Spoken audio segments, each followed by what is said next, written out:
are still quite remarkable. The Rolling Stones are remarkable because they've stayed together for 40 years. The Beatles are interesting in that, usually creativity is one person, maybe there's other people supporting them, but here you actually have a group that was brilliant as a foursome, not even a twosome, but a foursome. And all those individuals, when they went off on their own, made interesting music, but nothing like the brilliance of that collaboration.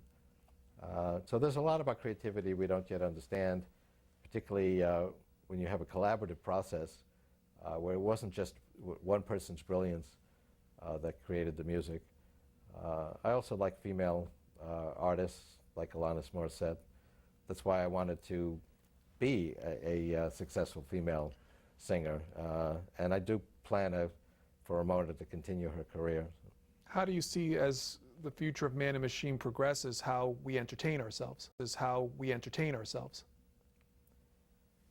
Well, actually, computer games has been a cutting edge of computer technology. In fact, game machines are actually more powerful than PCs, and they're little supercomputers in their own right.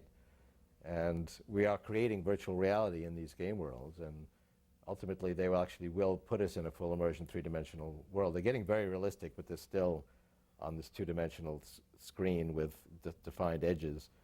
Eventually they'll actually take over our whole visual field of view. That's actually feasible. One of the reasons, and one of the things they're struggling with, because I've talked to some people in the game industry, is the liability issue. You've got a 10-year-old kid who's lost in a virtual world and is in this three-dimensional world that's in the game, is going to lose track of real reality and is going to be knocking down lamps and starting fires. And so exactly how to deal with that is something that's under discussion. But the technology is actually becoming available to do that. Our next call from Detroit, Michigan. Detroit, go ahead, please. Hello, thank you, C-SPAN, and thank you, Mr. Kurzweil, for your obvious contributions.